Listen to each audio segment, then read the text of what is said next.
Hello दोस्तों, नमस्कार। Target coaching classes Pankaj Solanki के चैनल पे आप सभी का हार्दिक स्वागत। चैप्टर नंबर हम पढ़ रहे थे 9, त्रिकोणमिति के अनुप्रयोग के बारे में।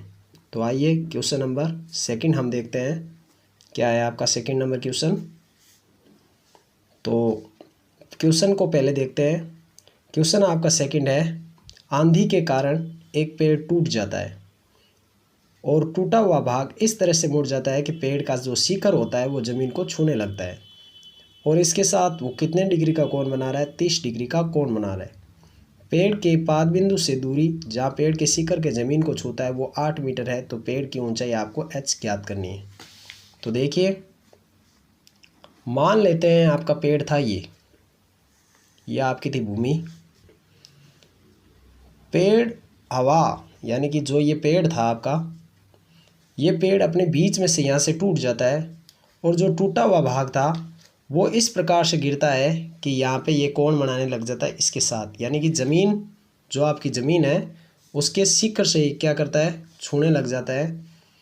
तो यहाँ से ये पेड़ जब टूटा और कहाँ पे गिरा? इस ज़मीन के शिखर से, यानी कि इस पेड़ को यहाँ पे ये छूने लग गया। पेड़ आपका ऐसा था, ये बीच में से जब टूटा तो टूटा हुआ भाग इस प्रकार से गिरा कि यह आपका ऐसे ज़मीन के शिखर को छूने लगा। तो इसके साथ पे ये कोण बन गया। यानी कहने का अर्थ ये है कि हमारा जो भाग है ए बी सी, हम यहाँ मान लेते हैं डी, या फिर आप इसे ए बी सी के रूप में भी मान सकते हैं। तो देखिए किस प्रकार से हमारे पास पेड़ की टोटल ऊंचाई थी हमारे पास ये, जिसे हमने क्या माना? h। आप इसे h1 और h2 मान सकते हैं, या फिर आप इसे x या y के रूप में भी ले सकते हैं। ये हमारी हो गई टोटल ऊंचाई, यानी कि इन दोनों का योग। तो जो ये भाग टूट के गिरा वो आपके पास कहाँ आ गया? ये यहाँ पे आ गया। तो हमने इसको मान लिया, इस h2 को, जब ये भूमि से ऐसे ज़मीन पे गिरा तो ये यहाँ पे टच कर रहा था और इसके साथ पे ये कितने डिग्री का? 30 डिग्री का क्या बना रहा है? कोण बना रहा है। तो आइए देखते हैं। सबसे पहले हम लिखेंगे पेड़ की, माना पेड़ की ऊंचाई, जिसे हम क्या कहते हैं? h, यानी कि h1 और h2 का योग ही हमारे पास क्या है? h1 और h2 का जब योग किया जाता है तो हमारे पास आ जाएगा h। समीकरण नंबर आपकी 1। इसी प्रकार से जब ये कोण 30 डिग्री का बना रहा है और जो ज़मीन को ये ज़मीन से जब छू रहा है तो इसका माप आपको दिया गया कितना? 8 मीटर। जो भूमि से, यानी कि पेड़ का जो आपकी जड़ थी, यानी कि यहाँ से लेकर भूमि का जो शिखर गिरा था, इसका जो माप था यहाँ से गिरने वाले का, वो कितना था आपका? 8 मीटर। ये कह रहा था जहाँ पेड़ की शिखर ज़मीन को छूता है 8 मीटर है। तो आपको पेड़ की क्या निकालना था? ऊंचाई। तो देखिए हम लिखेंगे BC बराबर मान दिया गया हमें 8 मीटर। अब देखिए हमें दो वैल्यू फाउंड करनी है, एक आपकी h1 का मान और एक आपका h2 का मान। सबसे पहले हम क्या लेंगे? इस त्रिभुज में आप लिखेंगे त्रिभुज ABC में। देखिए सबसे पहले हम h1 की वैल्यू निकालेंगे। तो ये हमारे पास है इसका त्रिभुज का आपका लंब, और इसके बाद में ये हमारा है आधार। तो आपको फॉर्मूला बताया था लाल बटा कक्का, यानी कि जिस प्रश्न के अंदर आपको लंब और आधार दिया गया है तो आप फॉर्मूला क्या लगाएंगे? यहाँ पे tan का। तो आप यहाँ पे लिखेंगे, सीधा का सीधा आप लिख सकते हैं tan थीटा बराबर, आप क्या लिखेंगे? आपकी वैल्यू दी गई है लंब, ये आपका h1, और आपको क्या दिया गया है? आधार। तो आप लिखेंगे लंब बटा आधार।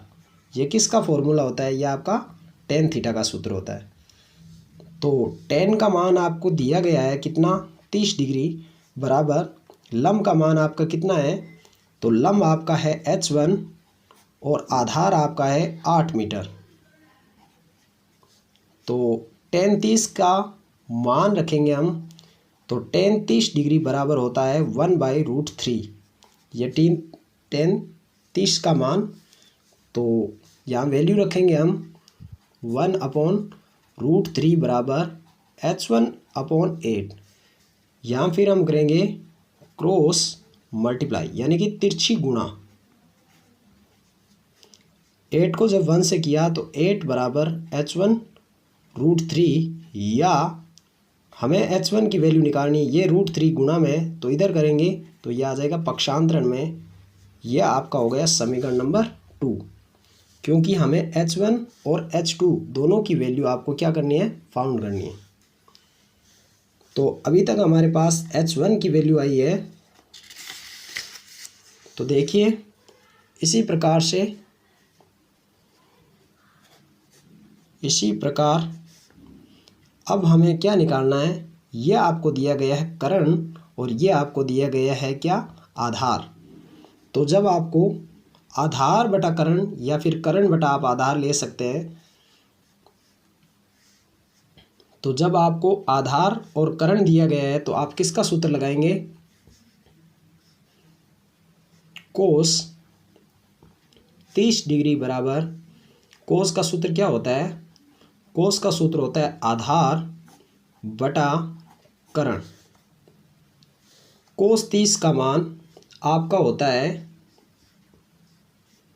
कोस 30 का मान होता है आपका √3/2, और आधार का मान आपका है कितना, आधार आपका है 8 मीटर और करण आपका है h2।